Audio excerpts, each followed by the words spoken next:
여성가족부 장관 후보자가 청문회 준비를 해야 할 이 중차대한 시기에 가짜뉴스와의 전쟁을 선포한다는 것이 도대체 말이 됩니까? 배우자가 감사가 아니라는 것은 등기부 등본만 떼어봐도 압니다. 이런 기초적인 취재도 안 하고 기사를 쓰고 그 기사는 아직도 정정되지 않고 있습니다. 기자 동료분들이 인터넷에서 저희 회사의 등기부 등본을 띄워주시기 바랍니다. 그리고 해당 언론사는 그 기사에 대해서 정정 보도를 해주시기 바랍니다.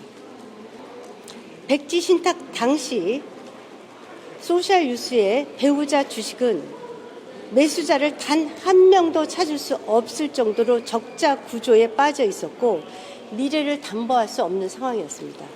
오늘 2009년부터 2012년까지의 회계 보고와 근무자 수를 모두 공개하겠습니다. 소셜뉴스는 4명의 직원으로 불과 500여만 원의 매출이 있었던 매출로 시작한 회사입니다. 여러분들이 그 내용을 보시면 이런 회사의 주식을 사시겠습니까? 아마도 대한민국에서 단 한 사람도 주식 매수자를 찾을 수가 없을 것입니다. 대변인 시절 제가 압력을 가해서 정부 광고가 늘었다는 기사에 대해서도 말씀드립니다. 당시 2013년부터 SNS 뉴스가 자리를 잡았습니다. 소셜뉴스의 트래픽의 변화가 생겼습니다. 때문에 지방 등에서 행사 이벤트가 있는 곳에 행사 담당자가 위키트리를 찾았습니다. 바로 군중 동원력 때문이었습니다. 창업 이후에 소셜뉴스의 트래픽을 모두 공개하겠습니다. 김건희 여사는 대한민국에서 성공한 전시 기획자입니다. 사업가이고 지금은 대통령의 배우자인데도 공격을 받고 있습니다. 저 역시 걷잡을 수 없는 가짜 뉴스에 빠져 있습니다. 단호하게 대처하겠습니다. 부끄러운 언론의 현실입니다. 청문회 때 제가 창업한 소셜뉴스, 소셜홀딩스, 메타캔버스, 사이언스 플러스의 모든 경영 내용을 전부 다 공개하겠습니다. 그때까지 도어 스태핑은 중단합니다.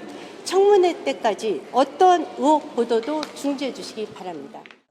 2013년 김행 여성가족부 장관 후보자가 청와대 대변인으로 지명됐을 무렵 자신이 보유하던 인터넷 언론 위키트리의 운영사 소셜뉴스의 주식은 백지 신탁 대상이 됐습니다. 공직자윤리법에 따라 처분해야 하는 겁니다. 지분을 절반 정도 갖고 있었어요. 그런데 백지 신탁하라고 명령이 내려졌어요. 그래서 제가 전부 다 백지 신탁을 하고 팔았습니다. 그런데 김 후보자의 남편도 해당 업체 주식을 함께 갖고 있었고 이 지분은 가족인 신우이에게 넘긴 것으로 확인됐습니다. 적자가 나 있는 상태였었고 도저히 팔 수가 없는 거예요. 그래서 신우이가 올케가 공직에 갔는데 국가에서 그렇게 백지 신탁을 하라고 했는데 그럼 나라도 떠안아 주겠다. 지금은 김행 후보자 부부가 소셜뉴스 주식을 다시 사들였고 현재 가치가 100억 원대로 평가됩니다. 여당 안에서도 문제가 제기됐습니다. 공직 기간 동안만 가족에게 지분을 맡겨두는 꼼수 거래를 한 게 아니냐는 겁니다. 김웅 국민의힘 의원은 SNS에서 99.9% 회사 주식을 잠시 맡겨둔 것이라며 명백한 통정매매이자 공직자윤리법 위반으로 수사할 대상이라고 주장했습니다. 이에 대해 김 후보자는 신우이는 직계 좀비속이 아니라서 이해관계자에 해당되지 않기 때문에 법에 어긋나지 않는다고 해명했습니다.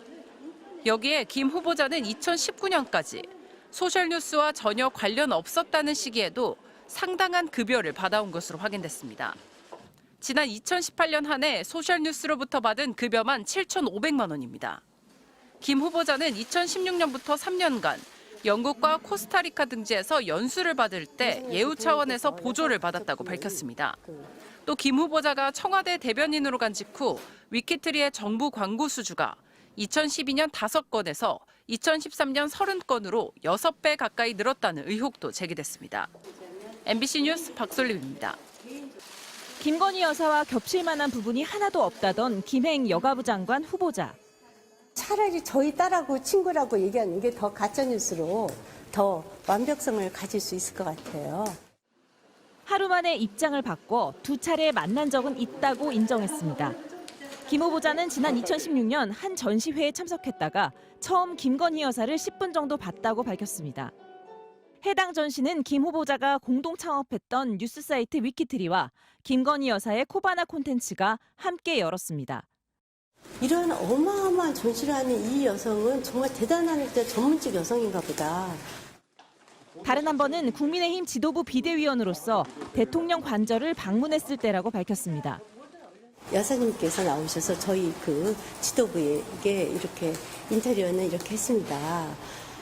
뭐 이렇게 해서 다 소개도 해주고 이렇게 했어요. 그게 다예요. 그런데 김행 후보자와 김건희 여사가 전시회를 함께 찾은 모습은 더 있었습니다. 2013년 점핑 위드 러브전 개막식, 2015년 마크로스코 한국 특별전 개막식에도 함께 참석한 겁니다. 이 전시들 역시 코바나 콘텐츠와 위키트리가 공동 주최했습니다. 이에 대해 김행 후보자는 MBC와의 통화에서 해당 행사에 참석하긴 했지만 김건희 여사가 누군지 당시엔 잘 몰랐다고 답했습니다. 출근길에 김 후보자는 여가부 폐지와 낙태, 성차별 등 각종 정책에 대해서도 취재진에게 40분 동안 설명하기도 했습니다. 또 내년 총선 출마설에 대해선 그런 일은 없다고 못 박았습니다. 한편 문화예술단체들은 기자회견을 열어 유인촌 문체부 장관 후보자가 이명박 대통령 시절 문화계 블랙리스트 사건의 핵심 실행자였다며 지명 철회를 촉구했습니다. MBC 뉴스 임소정입니다.